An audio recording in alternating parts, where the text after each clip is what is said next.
you very much. So the topic is just like you can see, and this is the purpose that I would like to show, I would like to tell about that. So I would like to present economic society in Krakow as a free market think tank that debated and to a certain extent reinterpreted the teachings of the Austrian School of Economics. And I will of course tell you what kind of reinterpretation that was. And the main problem here is the words certain extent. Because of some general problems of construction of pre-war Polish economical debate, this extent wasn't very high, but still it is quite important to say about that. And I will of course say some words about economic society in Krakow as something that we can see as not only a group of economists, but also a group of students of civilization. There is a really important book written by Erwin Decker. He works at the University of Rotterdam, and he sees Austrian School of Economics as not only a group of economists, but also a group of, and this is his words, students of civilization. And I will tell you what it means, and is it possible to see Krakow School of Economics also as that kind of group. So, economic society in Krakow was created during the first general meeting on March of 1921.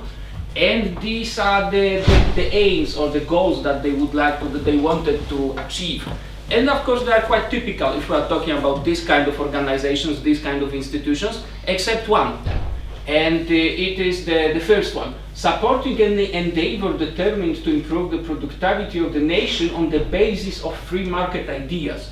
And this is, at least from our pro-market, pro-liberty, maybe even libertarian perspective, quite unusual. So now we have a country that, it doesn't exist for 123 years, and liberal traditions were never very strong in Poland. Actually, they are still not very strong, but we tried to change it.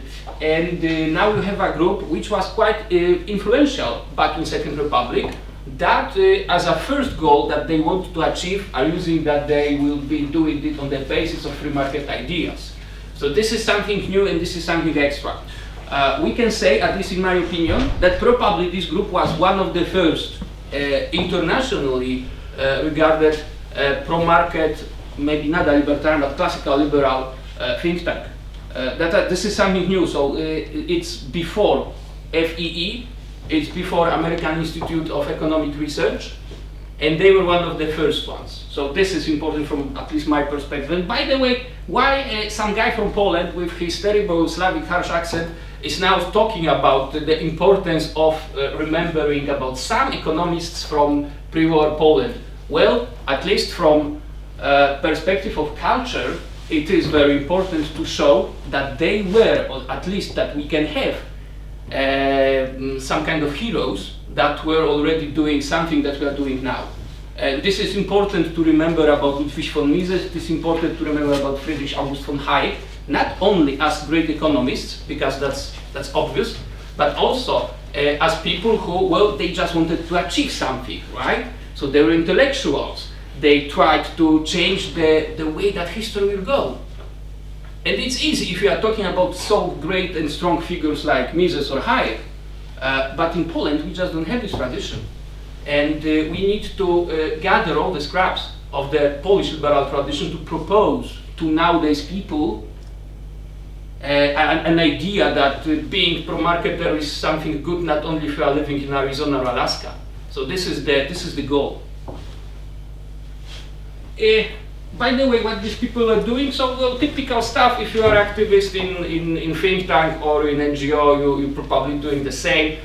So reading, speeches and meetings, publishing, publications and journals, maintaining libraries, reading rooms, meetings for professionals.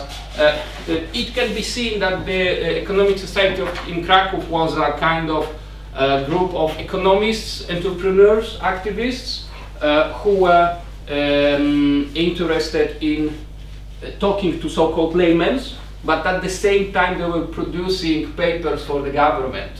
The problem with the second part of their activity is that you can see them as a kind of, let's say it like that, Cassandra School of Economics. If you know something about mythology, you know what Cassandra was doing, right? So she had the ability to see the future but at the same time she's been cursed by Apollo because she didn't want to be his mistress, that nobody believed in what she was saying. And the same was with Krakow School of Economics and Economic Society in Krakow. So yeah, okay, that's fine, that's great, but we just don't believe you. So great, thank you. And unfortunately, maybe because of the lack of democracy in Second Republic, these guys were producing mostly papers that government was reading, but they were not using it. Right? So it works like that. And this is the core of the economic society in Krakow, because if we are talking about associations, so we're talking about dozens of people who were active since 1921 till 1949, and it's impossible to talk about all of them, so these are the three most important guys. This one was the oldest one, his name was Adam Krzyżanowski. He was a professor of economics at Jagiellonian University, and these two guys are his most two important students. So this gentleman here name was Ferdynand Zweig, and if you are interested in social studies, you can know him not as a Polish economist, but as a British sociologist. He was a Jew, and he fled from occupied or almost occupied Poland at the beginning of our September campaign, and he went to United Kingdom and he worked as a social scientist. And this guy is Adam Hegel. He was 100% Austrian, at least from 1928, when he was attending Ludwig von Mises seminar here in Vienna.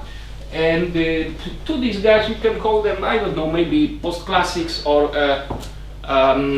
people who were inspired by some of the ideas of Austrian School of Economics, but mostly by David Ricardo or Adam Smith. But this gentleman here, Professor Adam Hegel, he was full-time Austrian, let's call it like that, and he was a very influential in Poland back in his times. Right.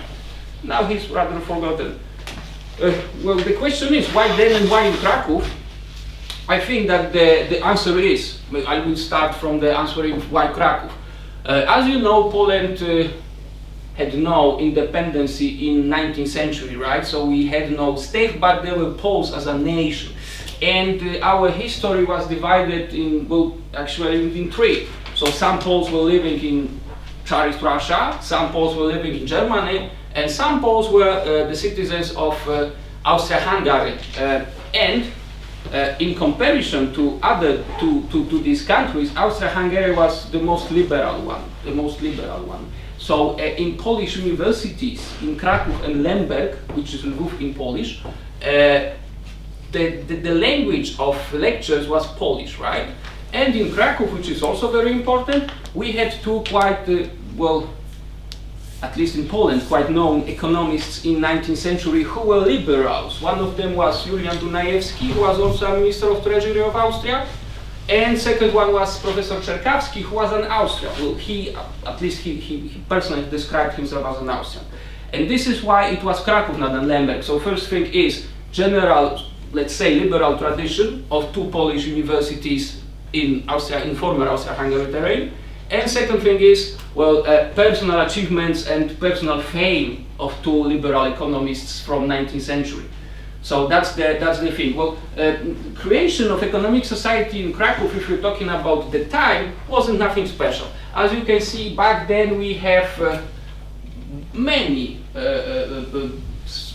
quite similar organizations, but none of them were saying that we are strictly pro-market. So no, so that's the difference. And also I gave an example from Austria. Sorry for my German, I totally don't know it. National Ökonomische Gesellschaft in 1918, so it's almost the same time, which show us that why in Krakow.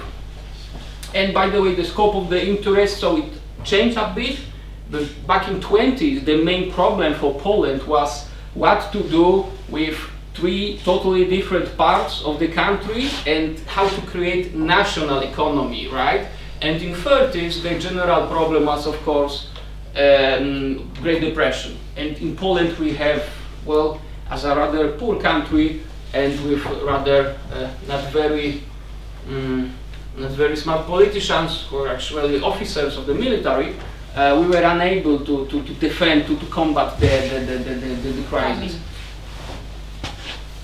and works. So what these guys were doing, 105 publications from papers to books, radio, magazines and newspapers appearance, and the society was also realizing its aim of presenting the government with opinions on its policies and providing solutions to prevailing problems. As you know, this is the problem of Austrian School of Economics. And these are some of the examples what these guys were doing. So here is a small booklet of Adam Hegel. The title is Economical Borders of Liberalism and Etatism, and maybe you can see it. He starts with a quotation from Ludwig von Mises' Liberalismus. So yes, these guys were really inspired by Austrian School of Economics. This is a bit different book, but it's been polished, so maybe it's not so it's not so useful for you. And almost the last thing, Economic Society in Krakow and the reception of Austrian School of Economics. So because of the weaker institutionalization of economics in Poland, it doesn't work very well. Most of the debate of Polish pre-war economists were done in newspapers. There were some journals, but not very professional, and the number of our universities wasn't very significant.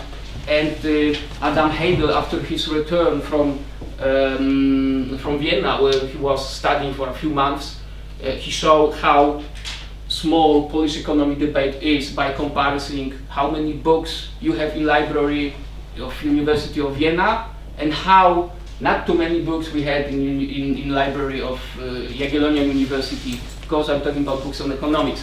And the last thing, please try to read this book, The Viennese Students of Civilization by Erwin Becker. And what he's saying that Austrian School of Economics was not only a group of scholars interested in economics. They were also interested in something that we can call, with a very big words, maintaining Western civilization, right? So they were not only interested in economics, they were interested in whole human studies. And he, of course, giving example, I won't be making an introduction to the whole book, just try to find it. But I think that after maybe, I don't know, realizing 2 or 3 bigger scientific projects, we would be able in Poland to show Krakow School of Economics also as that kind of group. So they were not only interested in economics, but also in maintaining the Western civilization. And maybe the main point for that would be that we are talking about Krakow School of Economics, right? A school of economics. But there were no common methodology among 3 of these guys. What was common for them was imponderabilia. So they believed in general liberal agenda, right? So this is something that shows that, yes, I think that we can say, at least this is my hypothesis for now, that these guys were also kind of students of civilization. Oh, and this is that was the last part of my short speech. Thank you very much. Thank you very much.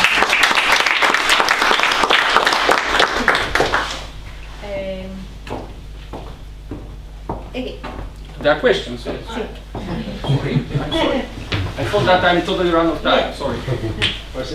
Would anyone within this group ever have referred to Karl Menger, who was born close to Krakow in Novi Sad and spent time in Krakow, or was it mainly focused on the Polish language and thus he wouldn't have ever been related to? Yes, so reception of Karl Menger ideas was significant for all 3 of them. Or maybe at least not that reception, but at least knowledge that that kind of economist ever existed. The fact is that Ludwig von Mises was important probably only to Adam Hegel, because if you will find any publications about Austrian School of Economics from pre-war Poland, most of the people skipped Mises, with some exceptions, of course, like, I don't know, Oskar Lange, let's say, but most of them wasn't very interested in so-called, back then, new Austrians, like Hayek or Mises. But yes, there were many, at least quotations from Karl Menger back in these guys. Yeah, but I mean, I know that there was an overlap at the university even, but I'm not sure if they ever would relate to him as someone being close to Krakow, if in any sense related, or if that doesn't really figure at the time, that you looked just at the language community and never at the birthplaces. So, because then you could even call it as a Polish School of Economics with Lemberg being in Galicia, yes, and so on. So, okay.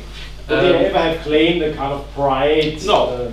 At least I never find it. Yeah. But maybe there are some bigger experts on the topic. I'm not an expert on this topic. I'm just more like a person who would like to popularize the topic. But as long as I was studying the journals and books, I've never found anything like that. That we are proud that Karl Menger made his PhD at Jagiellonian University. I've never found anything like that. Yeah. Do you know if Hegel lectured at the Mises Kreis, or was he a regular attendant? He was here in Vienna for around 3 months stay, thanks to a grant from Jagiellonian University, and he was attending Ludwig von Mises seminars, and I know that he wrote one paper to some of Austrian journal, but I can't remember the title of the journal. I know that Professor Hans-Jörg Klausinger knows that, but probably he knows almost everything about this part of the topic. So yes, Professor Klausinger will know more about this. And of course, this paper is in German, right? So by the way, Hegel's ancestors were from Germany. He felt himself as a Pole, but he was totally fluent in German, so that wasn't very tough to him to write it. Thank you.